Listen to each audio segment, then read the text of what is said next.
विवाह होने का कारण भी ये था कि उस समय तारकासुर भी एक बड़ा भयंकर दैत्य,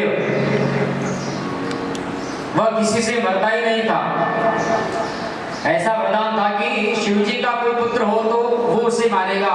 तो भगवान के पास सारे देवता गए थे और भगवान से विवाह का प्रस्ताव रखा। भगवान ने विवाह कर लिया और इनके एक कार्तिक नाम का पुत्र हुआ, वही कार्तिक षडानंद। 6 मुख थे उसके, 6 मुख वाले कार्तिक, उनका जन्म हुआ और तारकासुर का कार्तिक स्वामी ने उद्धार कर दिया। ऐसे गोस्वामी जी ने इस कथा का वर्णन किया है। बोले कृष्णचंद्र भगवान की।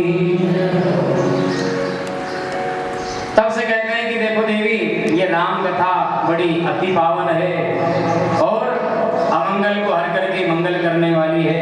ऐसे भगवान का ये अवतार हुआ है। उसने कहा कि अब मेरे मन में कोई शंका नहीं रही है, हे भगवान, अब तो आप पुनः हमेशा कथा सुनाते रहिए और भगवान बाल रूप के वर्णन को मुझे सुनाते जाइए। भगवान कहते हैं कि देवी तुम तो धन्य हो, धन्य हो, करी प्रणाम राम ही त्रिपुरारी, हरसि सुधा समधीरा पुचारी। हरि प्रणाम राम ही त्रिपुरारी, हरसि सुधा समधीरा पुचारी।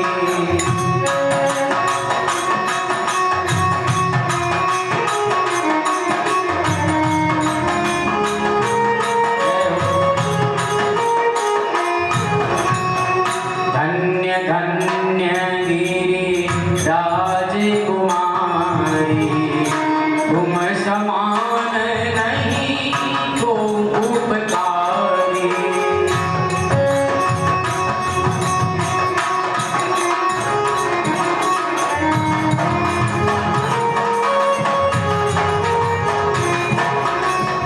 श्री राम जय राम, जय जय राम, श्री राम जय राम, जय जय राम, श्री राम जय राम, जय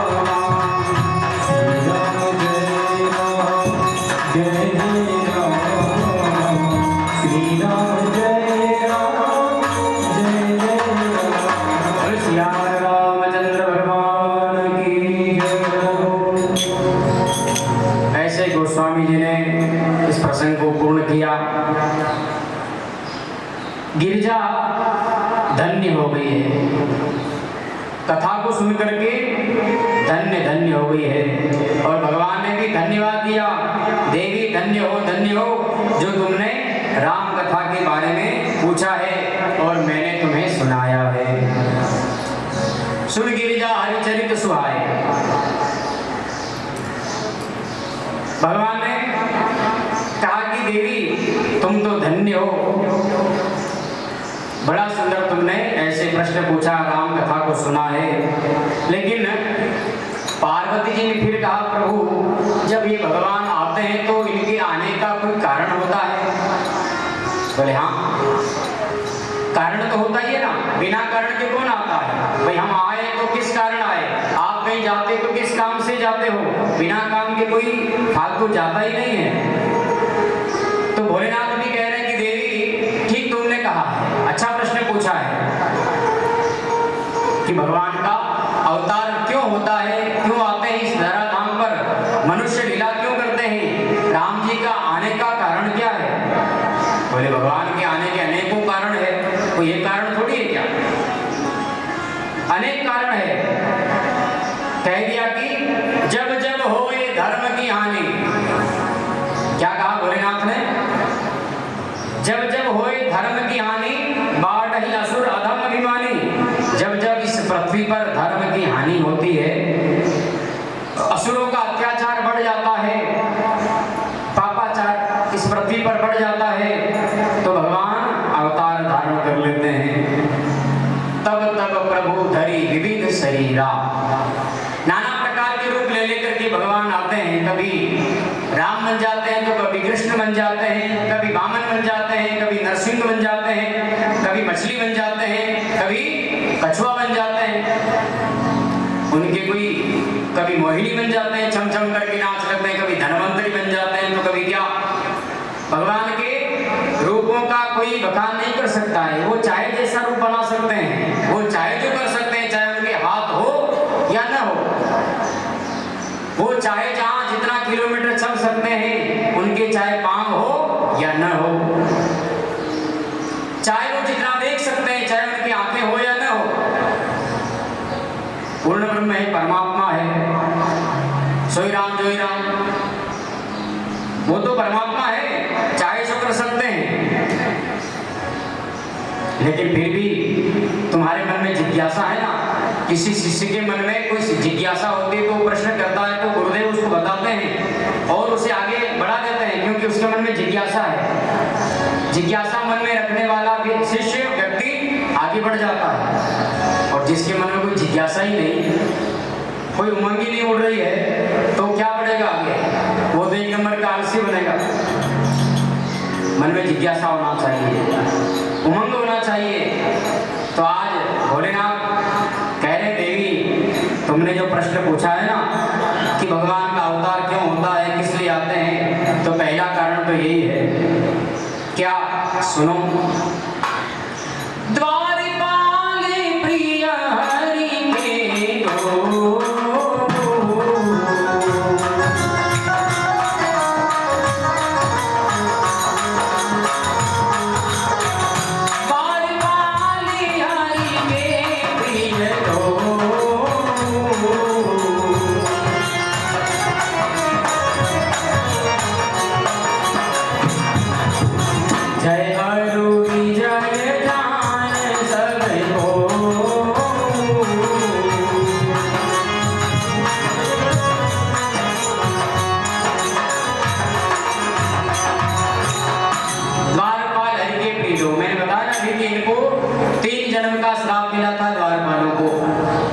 इसी कारण भगवान का अवतार हुआ है। पहले ये आए हिरण्याक्ष हिरण्यकश्यप, दूसरे में रावण कुंभकर्ण, तीसरे में ये आए दंतवक्र शिशुपाल बन करके।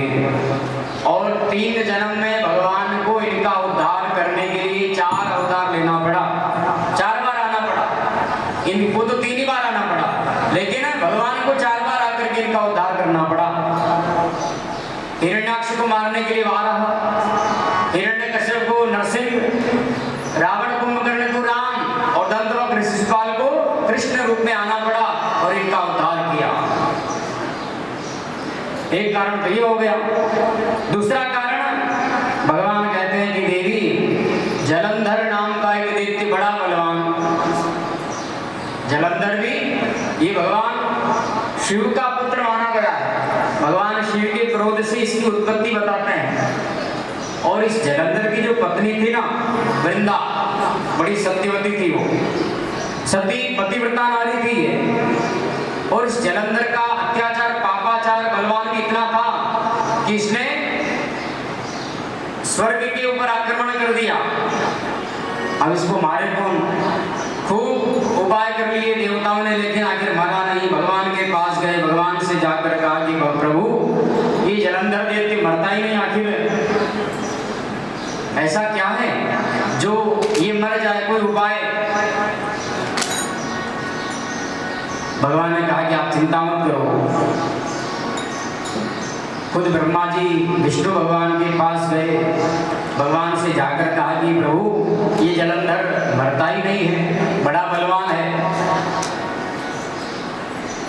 देवताओं ने हमें आकर के कहा कि इसको मारिए, तो मैं आपकी उनकी विनती आपके पास लेकर के आया हूँ। हे प्रभु आप कोई उपाय करिए। भगवान ने कहा ठीक है, कोई बात नहीं, आप चिंता मत करो। स्वयं भगवान नारायण भी उससे युद्ध करने गए, आखिर में जीत नहीं पाए। क्यों नहीं जीत पाए? उसका कारण ये कि उसकी पत्नी जो थी वृंदा, ये सती थी, और उस सती के कारण ये किसी से मरता ही नहीं। भगवान ने ध्यान लगाया कि आखिर में ये मरता क्यों नहीं है। ध्यान में आया कि इसकी पत्नी वृंदा सती है। पहले उस सती का करके आना पड़ेगा तो ये मरेगा। स्वयं भगवान नारायण विष्णु भगवान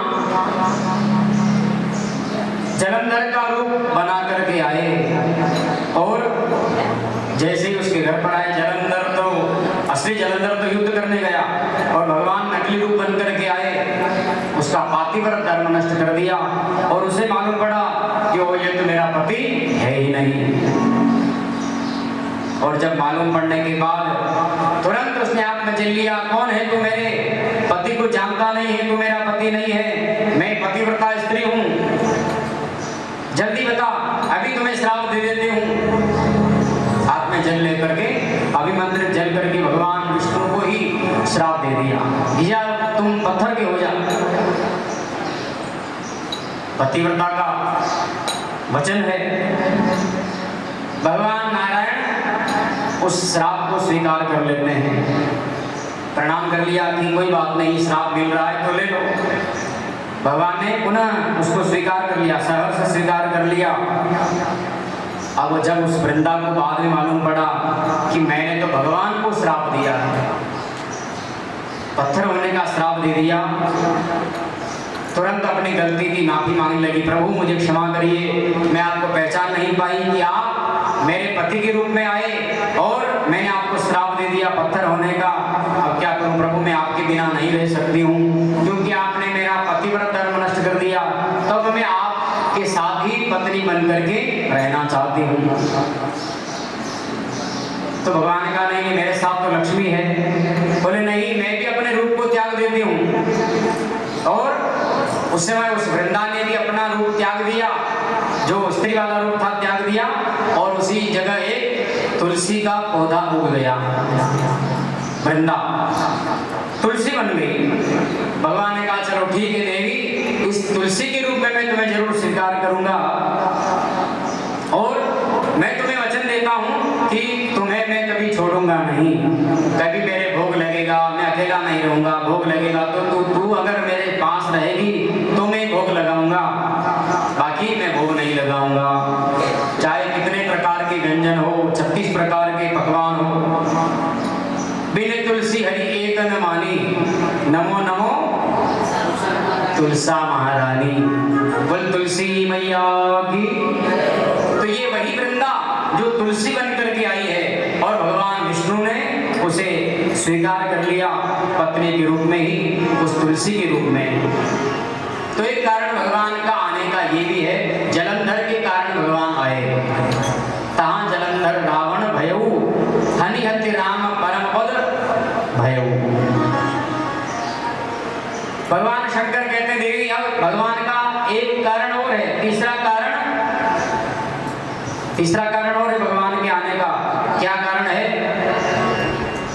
नारद श्राप दीन एक बारा, कल्प एक नहीं लगी अवतारा।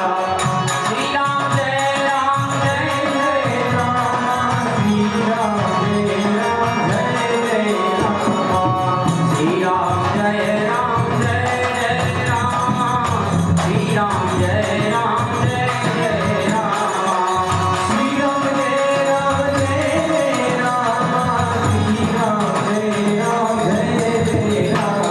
ओ नारद श्राप दीन एक बारा, कल्प एक नहीं लगी अवतारा। श्री राम जय राम जय जय राम, श्री राम जय राम जय जय राम।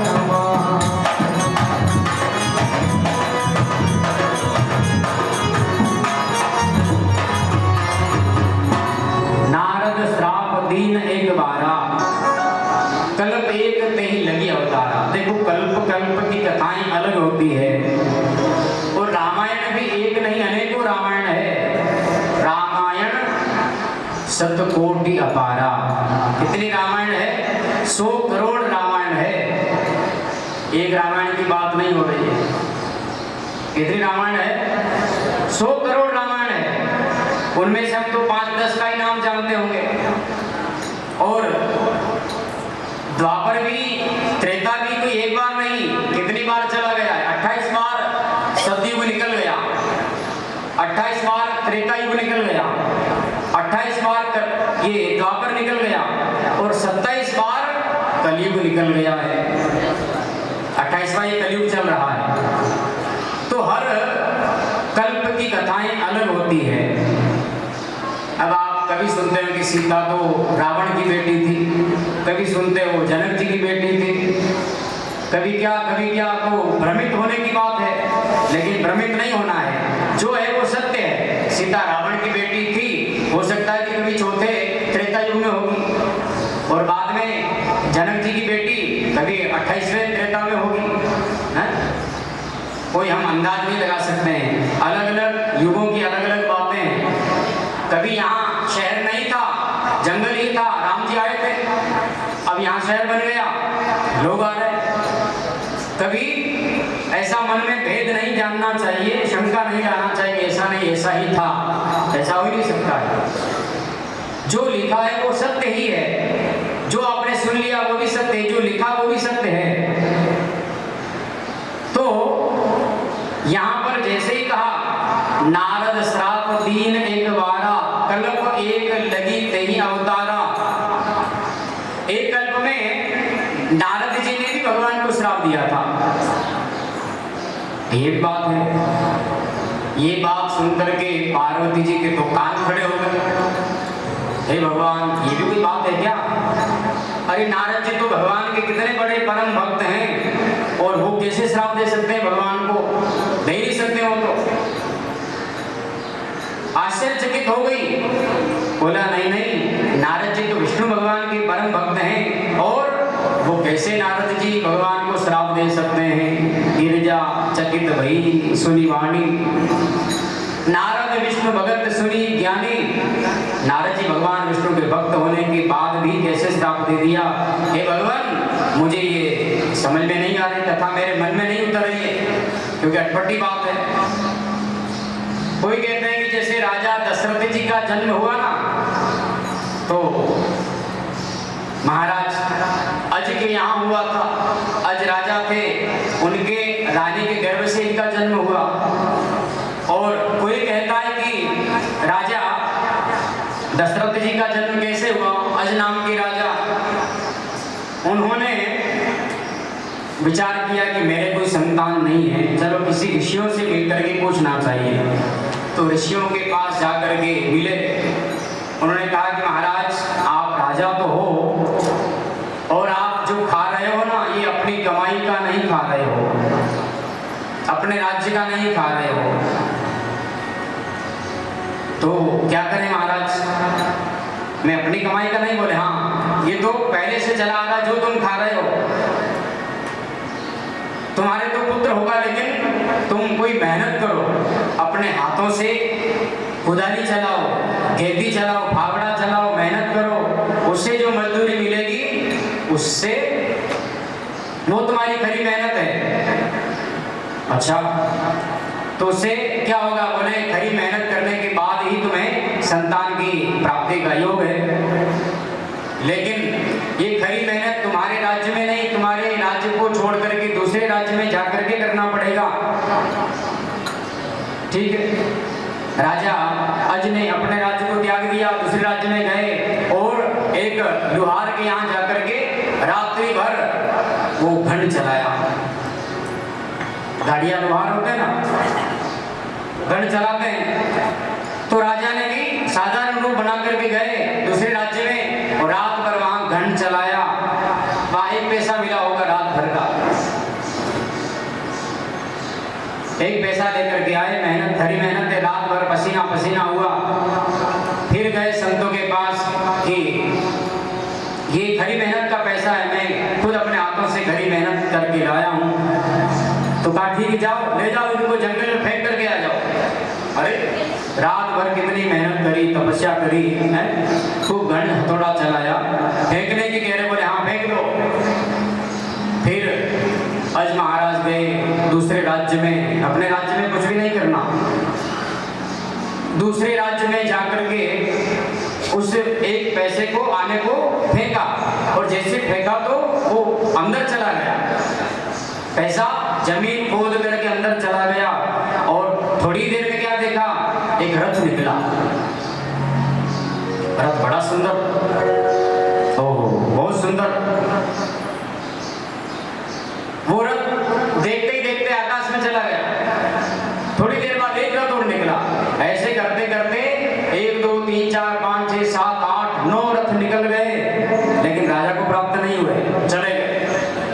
और जैसे ही 10वां रथ आया, 10वें रथ में क्या देखा? एक छोटा सा जीव बालक बैठा हुआ उस रथ में उनको नजर आया, और वो रथ वहीं रुका, आकाश मार्ग में नहीं गया। अज राजा ने देखा कि ओहो हो,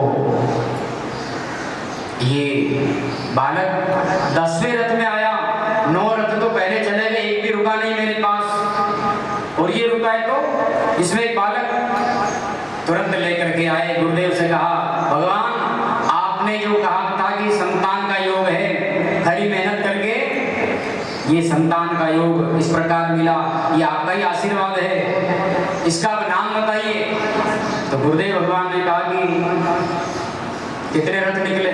बोले एक नहीं, 9 पहले चले गए, और ये 10वें रथ में ये बालक का जन्म हुआ है। तो गुरुदेव भगवान ने कहा कि जाओ इस बालक का नाम दशरथ रख देते हैं। बोले दशरथ जी महाराज की।